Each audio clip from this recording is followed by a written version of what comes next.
बिस्मिल्लाहिर्रहमानिर्रहीम। अस्सलाम वालेकुम नाज़रीन, मैं अहमद फ़वाद हूँ और आप मेरा यूट्यूब चैनल देख रहे हैं। नाज़रीन, आज की व्लॉग में 4 बड़े अहम ख़बरें हैं जो आपके साथ मैं शेयर करूँगा।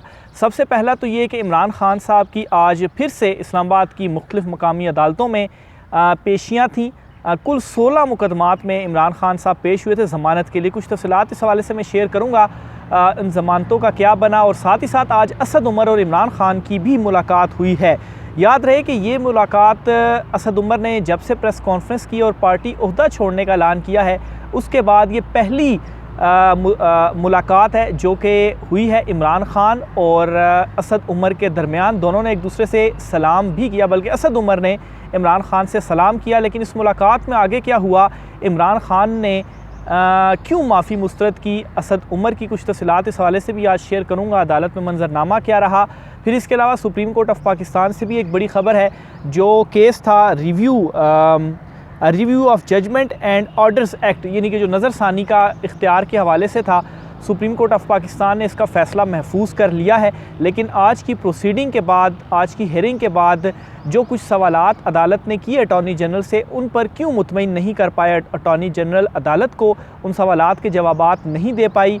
पाकिस्तान तहरीक इंसाफ के वकील अली ज़फ़र ने काफ़ी ज़बरदस्त दलाइल दिए और लग ये रहा है कि ये वाला जो एक्ट हुकूमत ने पास किया है ये भी उड़ जाएगा। तो इस पर भी कुछ तफ़सीलात आपके साथ मैं शेयर करूँगा। और आखिर में मुस्लिम लीग नून ने अपने ही एक अहम रहनुमा को पार्टी के अहम ओहदे से हटा दिया है। ये कौन से रहनुमा है, और नून लीग जो कि इस वक्त टूट फूट का शिकार बनी हुई है, तोड़ना तो इन्होंने PTI को था लेकिन ये खुद ही टूट रहे हैं। तो बहरहाल ये एक और रहनुमा की दास्तान क्या है, इस पर भी चीज़ें आपके साथ मैंने शेयर करनी है। तो आगाज़ नाज़रीन सबसे पहले इमरान खान साहब के मामले के ऊपर करूँगा। तो आज इमरान खान साहब ने 3 अदालतों में जो है वो 3 मुख्तलिफ़ अदालतों में, यानी कि एक इस्लामाबाद हाई कोर्ट में इमरान खान साहब पेश हुए, इसके अलावा डिस्ट्रिक्ट कोर्ट में भी, और इसके अलावा जुडिशल कम्प्लेक्स में भी। तो इन 3 मुख्तलिफ़ अदालतों में इमरान खान साहब आज जो हैं वो पेश हुए और कुल 16 इमरान खान साहब की ज़मानत की दरख्वास्तें थीं जो कि इन 3 मुख्तलिफ़ अदालतों में थी। और इन 16 में से 5 में इमरान खान साहब की जो ज़मानत है वो कन्फर्म हुई है, यानी कि 16 में से 5 में इमरान खान साहब की ज़मानत कन्फर्म, पीछे 11 बच गई। और जो 11 हैं उनमें 4 जुलाई तक इमरान खान साहब की जो ज़मानत है उसको तोसी दी गई है, 4 जुलाई तक। तो आज जो है वो 29 जून है, तो इसका मतलब ये है, 19 जून है, तो इसका मतलब ये है कि कोई 2-1 हफ़्तों तक की मज़ीद एक्सटेंड हुई है 11 केसेस में इमरान खान साहब की ज़मानत, और 5 केसेस ऐसे हैं जिनमें इमरान खान साहब की ज़मानत कन्फर्म हो चुकी है। जबकि बुशरा बीबी, इमरान खान साहब की जो अहलियाँ हैं, उनकी भी आज ज़मानत की दरख्वास्तें थीं और 4 जुलाई तक 2 ज़मानतें इनको मिली हैं। हंगामा आराई व दीगर जो केसेस थे, 8 दहशतगर्दी के मुकदमे, अलकादिर केस, 9 मई के 3 मुकदमात, बगावत, जालसाजी, दफ़ा 144 के मुकदमात जो हैं वो शामिल हैं। इनमें जो ज़मानतें हैं वो इनको मिली हैं। तो बहरहाल दोनों की, इमरान खान साहब की भी और बुशरा बीबी की भी जो ज़मानतें हैं वो हो गई हैं 4 जुलाई तक, और कुछ में जो है वो कन्फर्म हो गई। तो बहरहाल ये तो आज ओवरऑल जो प्रोसीडिंग थी वो मैंने आपके सामने रख दी। लेकिन असल मामला आज अदालत में पेश आया इमरान खान और असद उमर के दरमियान। ये हुआ कुछ इस तरीके से कि इमरान खान साहब और असद उमर दोनों जो है वो F8 कचहरी में, वहाँ पर डिस्ट्रिक्ट कोर्ट में इन दोनों का एक केस लगा हुआ था। सेम केस में ये दोनों नामज़द थे। तो असद उमर साहब ऑलरेडी कमरा अदालत के अंदर मौजूद थे। इमरान खान साहब कमरा अदालत के अंदर आए और असद उमर साहब की जानिब से उनसे मुसाफ़ा किया गया, यानी कि हाथ आगे बढ़ाया गया सलाम लेने के लिए।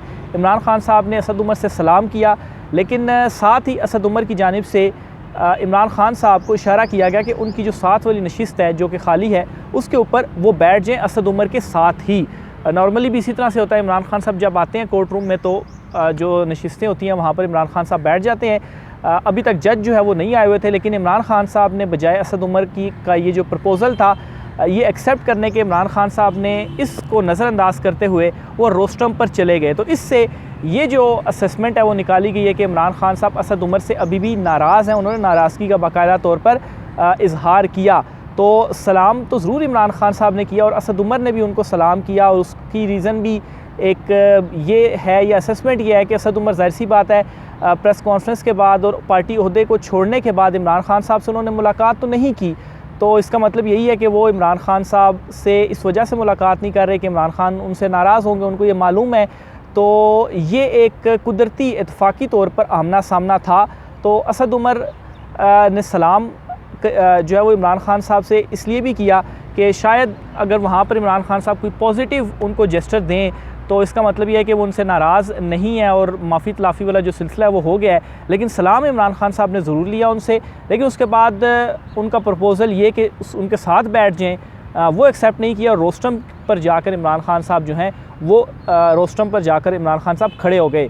तो बहरहाल इसके बाद क्या हुआ कि जब इस तरह से नज़रअंदाज हुए असद उमर, तो इसको एक इस एंगल से भी देखा जा सकता है कि इमरान खान साहब नाराज़ भी हैं। और इमरान खान साहब ने एक मरतबा पहले भी कुछ इस तरह का बयान दिया था कि जिन्होंने पार्टी ओहदा छोड़ दिया और जिन्होंने पार्टी छोड़ दी वो बस सेम ही है। पार्टी ओहदा छोड़ने का भी मतलब यही है कि बस वो पीछे हट गए हैं। तो बहरहाल इस सारे मामले के बाद असद उमर साहब जो हैं वो कमरा अदालत से बाहर निकल गए और चेहरा उनका ज़ाहिर सी बात है थोड़ा सा था इस तरह का परेशान कुन या लटका हुआ आप कह सकते हैं। तो बाहर जाकर उनसे ये सवाल जो है वो पूछा गया कि आप जो है वो जा रहे हैं। तो इस पर असद उमर साहब ने कहा कि उनका जो केस है वो तो ख़त्म हो गया है और उन्होंने अपनी बेगम को, अहलिया को एयरपोर्ट छोड़ने के लिए जाना है, तो वो इस वजह से जा रहे हैं। तो बहरहाल जाने की जो एक रीज़न थी वो यही थी कि वो समझ गए कि इमरान खान साहब अभी तक उनसे नाराज़ हैं। अगर वो उनसे नाराज़ ना होते तो इमरान खान साहब के होते हुए अगर वो कमरा अदालत में मौजूद हैं इमरान खान साहब, तो असद उमर कैसे जा सकते हैं जब तक वो मौजूद हैं। तो वजह यही थी कि नाराज़ भी हैं और इमरान खान साहब ने भी ये क्लियर बता दिया कि असद उमर साहब ये जो दीगर जो लोग हैं जो कि स्टैंड नहीं ले पाए इस मुश्किल वक्त में पार्टी के लिए, तो उनके लिए जगह नहीं है। और ये इमरान खान साहब ने पहले भी बताया है अपने मंशूर में भी है कि उन्हें बुज़दिल लोगों की ज़रूरत नहीं है, उन्हें बहादुर लोगों की ज़रूरत है। इसी वजह से आप देखेंगे कि एकदम से इमरान खान साहब ने जो पार्टी ओहदे थे वो दोबारा फिलअप भी किए और पाकिस्तान तहरीक इंसाफ के वो लोग जो इन दोबारा इन ओहदों के ऊपर जिस उमर अयूब साहब हैं या दीगर अली अमीन गंडापुर हैं, तो वो इन ओहदों के ऊपर जब उनको लाया गया तो वो अभी भी स्टैंड कर रहे हैं इमरान खान के साथ और कोई प्रेस कॉन्फ्रेंस नहीं की। फिर इसी तरह से पाकिस्तान तहरीक इंसाफ के बहुत सारे रहनुमा अभी भी जेलों में, अली मोहम्मद ख़ान हैं, शहरियार अफरीदी हैं, वो इमरान खान साहब के साथ डटे हुए हैं। तो बहरहाल असद उमर साहब जो हैं वो आप यही समझ लें कि वो थोड़े से अब साइडलाइन हो गए हैं। तो ये आज सारा माजरा पेश आया है अदालत में। इस हवाले से काफ़ी सारी जो ख़बरें थी वो भी चल रही थी। बहरहाल जो सारा एक सिनेरियो था वो मैंने आपके सामने रखा। अब मैं आता हूँ सुप्रीम कोर्ट ऑफ पाकिस्तान की तरफ। अच्छा, यहाँ पर क्या हुआ जी कि आज सुप्रीम कोर्ट ने review of judgment and order act के ख़िलाफ़ जो दरख्वास्तें थी इस पर फ़ैसला महफूज कर लिया है। इस पर मैंने रिपोर्ट भी चूँकि सुप्रीम कोर्ट ऑफ पाकिस्तान से किया, तो ये मैं अपनी जो रिपोर्ट है वो आपके सामने पढ़ देता हूँ।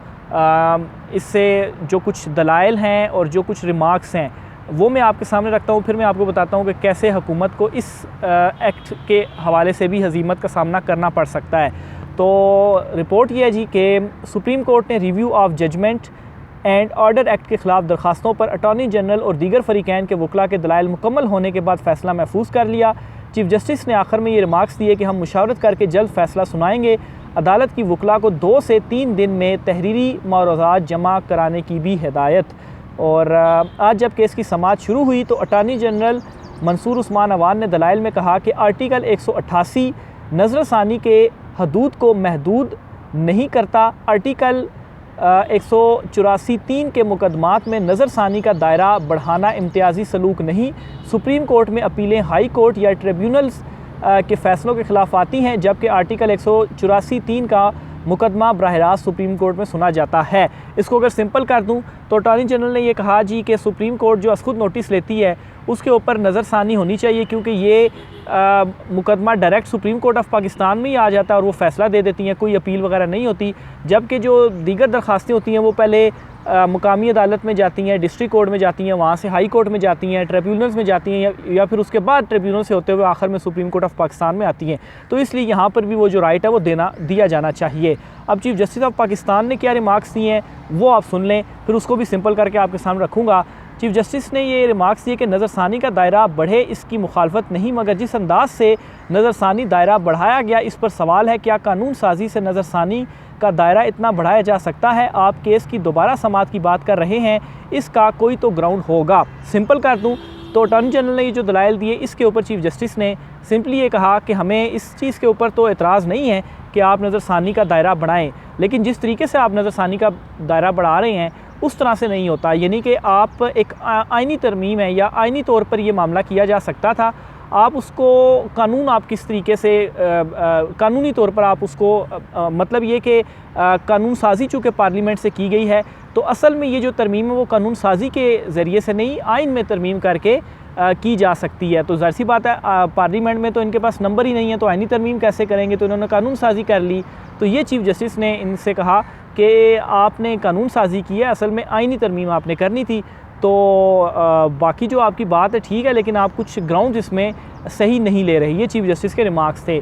अब जो पाकिस्तान तहरीक इंसाफ के वकील थे अली ज़फ़र साहब, उन्होंने क्या दलाइल दिए वो भी स्पेसिफिकली आपके सामने रखता हूँ। उन्होंने ये कहा जी कि अटॉर्नी जनरल का पेश किया गया भारतीय फैसला जिसका वो बार बार हवाला दे रहे हैं वो हमारे से मुताबिकत नहीं रखता। नज़रसानी के लिए लार्जर बेंच बनाने से पूरे केस की समाअत दोबारा होगी। बेंच में शामिल नए जजिस को दोबारा केस सुनना ही होगा। अगर सिर्फ नज़रसानी की बात है तो फैसले में गलती हो तो पहला बेंच खुद ही दुरुस्त कर सकता है। अदालत ने उन्होंने ये कहा जी कि देखें, अगर तो दोबारा ये नज़रसानी करता है और आप लार्जर बेंच का भी इसमें चूँकि कह रहे हैं, तो फिर आप ये भी कह रहे हैं कि पहले वाले जजेस भी शामिल होंगे, तो इससे क्या होगा कि अदालत को केस दोबारा सारा सुनना पड़ जाएगा और नए जजेस भी शामिल होंगे। तो अगर आपने सिर्फ नज़रसानी की बात है तो वही वाला जो बेंच है, अगर केस में कोई गलती है तो वो ख़ुद ही उस गलती को दुरुस्त कर सकता है। तो इनका ये जो दलाइल हैं ये बेसिक नुक्ते के ऊपर ये आ ही नहीं रहे।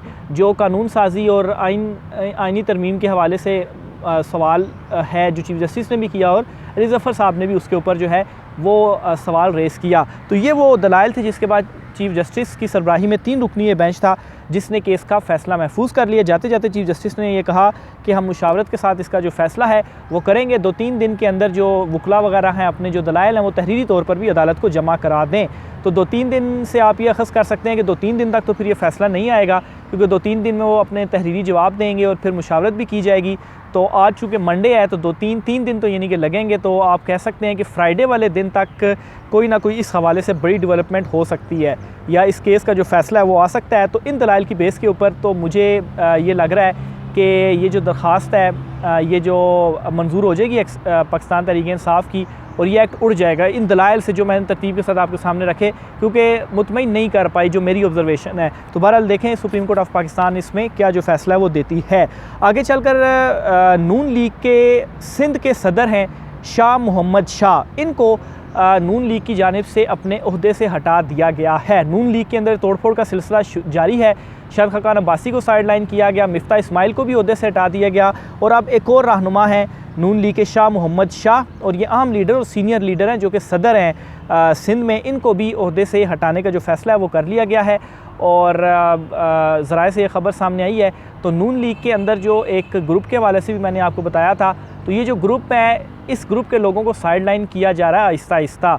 और नवाज़ शरीफ ने रब्ता किया है शाहिद खाकान अब्बासी से, उनको बुलाया, उनसे कहा जी कि आपके जो तवज़ात हैं आप हमें बताएं, क्योंकि शाहिद खाकान अब्बासी चीज़ों को लीड भी कर रहे हैं और उनके साथ बड़ी एक हिमायत भी है। और जिस तरीके से मामला चल रहे हैं तो पीपल्स पार्टी भी इस मामले में खुश भी है और वो सपोर्ट भी यह दावा किया जा रहा है कि नून लीग के इस बागी ग्रुप को कर रही है। तो ज़ाहिर सी बात है जब इलेक्शन शेड्यूल होगा, इस वक्त सिर्फ और सिर्फ इलेक्शन शेड्यूल का वेट किया जा रहा है और असम्बलियों की तहलील का और इस हुकूमत के जाने का। उसके बाद आप देखेंगे कि नून लीग के अंदर ये जो उखाड़ पिछाड़ है ये खुलकर नून लीग से अलहदा हो जाएंगे, क्योंकि नून लीग को वोट नहीं पड़ने जा रहा। नून लीग के टिकट पर जो कोई लड़ेगा वो तो फ़ारक है, ये आप समझ लें। तो इस वजह से भी ये जो ग्रुप है ये सामने भी आहिस्ता आहिस्ता करके आ रहे हैं। तो बहरहाल नून लीग ने इनको हटा दिया, ये बड़ी विकेट है नून लीग की जो कि गिरी है। साथ ही साथ पीपल्स पार्टी की तरफ से एक और दावा सामने आया और नदीम अफजल चंद जो हैं जिन्होंने पहले ये दावा किया था जी कि पीपल्स पार्टी को मैंने अपनी मीटिंग में ये कहा है जी कि आप PTI के साथ इत्तेहाद करें बजाय इसके कि आप नून लीग के साथ इत्तेहाद करें। उन्होंने एक और बात कही है कि हुकूमत के साथ पीपल्स पार्टी का इत्तेहाद 1 माह या 1.5 माह के अंदर ख़त्म हो जाएगा और अभी से ही उसके लिए जो चीज़ें हैं वो मंजर आम पर आना शुरू हो चुकी हैं। जो इख्तलाफात हैं, जो लान तान हैं एक दूसरे के साथ, एक दूसरे के ऊपर इल्ज़ामात तराशियों का जो सिलसिला है वो नून लीग और पीपल्स पार्टी के दरमियान शुरू हो चुका है। आइंदा आने वाले दिनों में इसमें मज़ीद शिद्दत में इजाफ़ा होता जाएगा और फिर उसके बाद महीने 1.5 महीने के बाद ये इत्तेहाद भी ख़त्म हो जाएगा और महीने 1.5 महीने के बाद इत्तेहाद ख़त्म होगा तो वैसे ही असम्बलियाँ तहलील करनी है और असम्बलियाँ तहलील करने के बाद फिर वैसे ही इलेक्शन में जाना है और इलेक्शन में फिर वैसे ही इन्होंने आपस में एक दूसरे के साथ लड़ना है। और यही सारी प्रिडिक्शन जब बहुत शुरू में मैं आपके सामने करता भी आ रहा हूँ। आपको याद होगा, जो लोग मुझे रेगुलर सुनते हैं, जब इमरान खान साहब को हटाया गया और ये सारा इत्तेहाद बना, तो उस वक्त मैंने आपको बताया था कि ये अननेचुरल इत्तेहाद है जो कि कायम नहीं रह पाएगा। बहरहाल इन सारी चीज़ों का फ़ायदा इमरान खान साहब को भी हो रहा है। ये आपस में लड़ेंगे। इमरान खान साहब ऑलरेडी मजबूत तो हो रहे हैं, वोट बैंक तो उनका मजबूत मज़ीद हुआ है, लेकिन इनके इस लड़ाई से जब इनका ये इत्तेहाद भी खुलेगा, इलेक्शन में जब सारे जाएंगे, तो इसका फ़ायदा इमरान खान साहब को भी होगा। तो बहरहाल ये चीज़ें हैं। आज की राय का इज़हार कीजिएगा। मुझे इजाज़त दीजिए। अल्लाह हाफ़िज़।